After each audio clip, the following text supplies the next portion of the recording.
we're dating, I want to be your second priority. I want your first priority to be... Ooh, doll, I'm just wondering as a therapist if I can add my 2 cents here. Because in actuality, I see a lot of you in my office. Oh, not you now. Not you coming in saying you want to be the second priority. I see a lot of you 10 years. When you marry that dude, when you're sitting there and you're crying on my couch. Why? Because you can't figure out why he's always putting work first and why that seems more important. And why instead of spending time with you and the kids, he's going to the gym. And now all of a sudden, he's getting punished for something he's always done. And not only something he's always done, something that you advocated for. So we really want to rethink that one. Being the perfect partner and the perfect cheerleader is not all about, no, you put yourself first. Because if you truly want to grow together, what you are is you're a team. And in a team, you guys work together. And sometimes you take one for the team. And sometimes you put each other first. Yeah, sometimes work's a priority or working out's a priority, but so is your partner. If not, there's the couch. I've had people ask me, how are you always single? You're not ugly. And to that I say, what you have failed to consider is that I'm f***ing annoying. Okay, so I just got asked out like 5 minutes ago by a young guy who I have not babysat. He doesn't know my children, and he is older than my oldest son, but only by a very, very, very little bit. He gave me his number. I didn't give him mine. He told me to call him. But I don't know, like, when to call or when to text. And I think I'm going to go, but I can't remember his name. I don't even know what to do with that. How do you tell somebody you can't remember their name? So embarrassing. Okay, let's crack in tonight's coaching video, guys. Got a lot to unbox here, so let's just jump right into it, shall we? I'm going to start with the very first girl's little rant here. And she wasn't even ranting. What she was saying was pretty fair. She said that I don't want to be your first priority. Oh my gosh, it was like music to my ears when I heard this girl speak. I was like, whoa, wow. Why can't more women sound like this? Yes, honey, spread this message. Other women should be saying the same thing too to guys, that you don't want to be their first priority. She's honestly telling you as a guy, I don't want to be your first priority. I want you to be your first priority. Because as I teach you guys, that is what women are attracted to, is a man who has a path and purpose, who doesn't make her his God. Okay? That has a life of his own outside of her. That is what she wants. And this woman is bravely and courageously and proudly telling you to do exactly that. Don't put me first. Put yourself first. Because she's basically saying, I want you to win. Because if you don't win, I don't win. If you don't succeed, I don't succeed. Because you're the man. You're supposed to lead. So obviously this chick appears to me, and I'm just going to take a stab in the dark, and I'm pretty sure about this, she seems more traditional for sure. Probably grew up with a strong male role model, strong father figure. That is why she's more traditional in her vernacular, right? And also I noticed immediately she did not have the 10-inch eyelashes. She did not have the duck lips. She didn't have any of that going.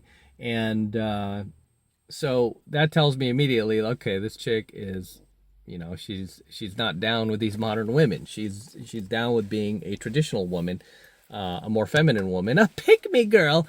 Like these feminists try to shame girls like this who are still traditional. She's a pick-me girl. She wants to be feminine and give the guy back massages and cook for him and be a good woman. Oh, you pick-me girl. You pick-me girl. If you don't want to be a pick-me girl, you should be an asshole and be a jerk to him and be disgusting and unbearable to be around. That's how you're not a pick-me girl. It's get out of here with that. Just get out of here. But anyway, this chick was clearly giving some very solid advice that, hey, you take the lead, mister. You lead, okay, and I'll follow. That's basically what she was saying. Okay, don't make the relationship about me. You take the lead. Make it about you. Make me second priority. Just when I was having hope, and just when I was loving what she was saying, it had to be interrupted by this leftist, brainwashed, feminist therapist who had to come along and be like, nope, horrible advice. Don't listen to her, ladies. This is the type of girl I see in my therapy office. Oh, if he's making it about him, guess what else? He'll be going to the gym and leaving you at home with the kids and doing this. It's like, no, bitch. It means he'll be on his path and purpose. It means that she will have respect for him because he is leading that relationship. It doesn't mean that he's disrespecting her. He's trying to avoid time with the kids. It doesn't mean that at all, because most dads that I see out there love playing with their kids. They love spending time with them. But then there also comes a time where the guy has to work. He has to bring home the bread. He has to, take care of his health. And he can't just take the kids with him, right? So he leaves her there. He leaves the kids with her. So the fact that this post-wall therapist had to come in, and yes, that's Cash. You guys are, it was snoring. This post-wall therapist had to come in and ruin my fantasy that, hey, women are waking up. Well, at least she's waking up. But this post-wall therapist had to come in and just completely ruin my dream that I had going here. They just can't let these women have their say, right? She has to come in, and because misery loves company, she has to spread her misery around. And that's why, these therapists, it's no surprise a lot of them are still single, middle-aged, can't hang on to a man, could never hang on to a man, and now are taking on all these female clients and are brainwashing them with the same anti-patriarchy, pro-matriarchy attitude that really is hostile towards the people they want to date, which is men. Right? That's why I tell you girls, man, don't listen to these therapists. As for the second girl who was ranting about why her friends are always asking her, why are you always single? You're not ugly. And she went ahead and responded with, it's probably because I'm effing annoying. Right? Here we go with the potty mouth again. With these classless modern day females who need to return to finishing school, clearly. But you heard her yourself. She was like, oh, you got to consider I'm annoying. And she's right. She's totally right about that, because she's not a bad looking girl. Not super hot or anything like that, but she's not a bad looking girl. There's no reason why she can't get herself, a boyfriend, many boyfriends, and even settle down if she wanted to, even get married, which, she was a younger girl. So at her age, she definitely should do that. But it probably won't happen because of her mouth. And that is what keeps a lot of these chicks, even the younger ones, from getting married, and it keeps them on the carousel, and it keeps them, and it puts them on the road to becoming the DG, right? Damaged goods. Because you already see the attitude, like when they're younger. It's like, okay, it's no surprise no guy wants to put up with that. It's no surprise no guy, guys just, ejaculate and evacuate. They don't want to stick around because they don't, you're not pleasant, right? Nobody wants to be around somebody who's not pleasant, outside of him having sex with you. Even then he'll grow tired of that after a while. And it's like, I'm just tired of hearing your mouth. I'm tired of feeling bad every time I leave your place. It's not worth, your being up inside of you. It's just not worth it. So it's not worth it. And in the third woman's rant, she was talking about how she got asked out by a guy who is just a year or two older than her son. So obviously this chick is a cougar, and she's trying to snatch up one of these younger dudes, and she's clearly excited about it, as many of these older women are, because they feel like it's a badge of honor. They feel like it's it's validation that they still got it. I'm still hot. Ooh, I can still get this hot guy. And really, I mean, the guy is usually just there for one thing, right? And he's not there looking for a relationship or anything like that. He's just really there to take advantage of the situation, because he knows that these older women are much easier to take advantage of, which they are, because he knows that they have very few options. So he's taking advantage of that. Also, this chick was like wearing her sunglasses in her rant there, so she probably was wearing them when the guy met her, and she looks a lot different with her sunglasses on, as many people do. I don't like to approach people with sunglasses personally, and if they just look so hot, I will usually, if I do for any reason, because I feel like, wow, this person's like look super hot with their shades on. I'll approach them and I'll talk to them for a bit and try to get them to take their sunglasses off. I'll do it kind of subtly, right? Not blatantly, but like subtly, or like, hey, what color eyes do you have? Let me see. Pull your sunglasses down. Then you could get a better look, and then that will tell a story. Because most people look pretty good with sunglasses on, right? You can put sunglasses on, a pig, man. A pig will look pretty good, like look pretty styling with those shades on. So, in any case, she's all excited about it. And it's like, okay, so you're obviously a single mom with multiple kids, probably divorced, and here you are going out there and dating a guy who is a year or two older than your son. It's pretty sick, and you know what? This is what you have to look forward to, like if you stay on the carousel. I mean, these are the type of females that are out there, guys, and this is why we do coaching videos like this, so that you can wake up to the fact that they're out there, and you should avoid them. As always, share your comments below in my comment section. Anything I might have missed, anything you would like to add, any experiences you've had that you want to share with the tribe, please share them in our comment section below. I always love to see you guys in my comments. I always love to read your comments, so drop those comments below.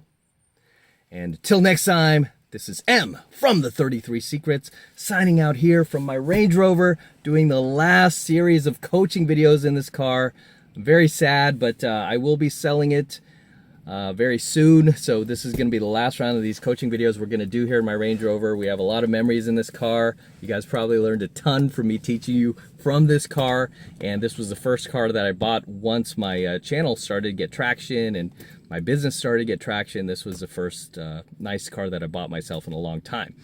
So it's very sad to have to let it go. And this has actually been the most reliable. You guys aren't going to believe this because a lot of you guys are like, Range Rover, oh my God, it must be in the shop all the time. No, this has been the most reliable car I've ever owned. It has never left me on the side of the road. I've never had electrical gremlins or engine problems or anything like that. It's been maintenance free, and that's the thing about these luxury cars is you have to keep up with the maintenance. As long as you do that, the car will not let you down. So you have a lot of these bonehead owners who will buy these luxury cars, never take them in for maintenance, never do the oil changes, and just never take care of them. And then when they break down, they'll get on all these forums and talk about what a terrible car it is. And it's like, no, dude, you just have to maintain it. It's not cheap to maintain it, but you know what? It won't let you down if you do. So I have no problem getting another one, but there are other cars I'm looking at right now, so we'll see, but I'm sad to let it go, and I'm gonna replace it with something newer because I've had it for a while now, so I think it's about that time. And I held on to it longer than I should have just because of sentimental reasons, but gonna miss this car. But as always, make sure you smash that like button below. Go ahead and smash it right now. Do it for me, do it for Cash, do it for Gizmo, and do it for the Range Rover. Please smash that like button below. Also hit that notification bell right next to it so that you're notified whenever I release a brand new coaching video here on the YouTube. More importantly, guys, please make sure you subscribe to my channel. It helps me out a ton when you actually subscribe to my channel, so make sure you're subscribed as well, because too many of you guys are on my channel not yet subscribed, but you're watching all these vids, so help a brother out, man. Subscribe, hit the subscribe button. I would very much appreciate it. And for all of you guys who want to support my work and all of this red pill, gold pill, and platinum pill content that I'm teaching you even further, the best way to do that is by jumping into my monthly online coaching program, 7 months to mastery, where I am teaching guys just like you how to go out there and approach and close the youngest, hottest, and most beautiful looking women on the planet. I'm talking about 8s, 9s, and 10s. Same exact type of women that myself and all of my coaching students now all around the world are out there approaching and closing every single week. And I kid you not, we are making things happen every single week, no matter how high gas prices go, no matter what boneheads are in the White House, no matter what kind of divisions going on in the world. We're continuing to live our lives at the highest level. And I want you to join us. I want you to become one of us. And again, this is the absolute best way to support my work. and you're going to get a ton of value from it. Okay, I promise you, you're going to get a ton of value out of my 7 months mastery program. And right now, the first month is only $1. It's only $1 for the entire first month of coaching lessons. So take advantage of it. It's really easy to get signed up. All you need to do is click that link below in my description box. It will take you over to my website where you can get signed up right now. It just takes 2 seconds. So do that now, and I will see you in my next coaching video. I'm out from the Rover for one of the last times. It would be very sad.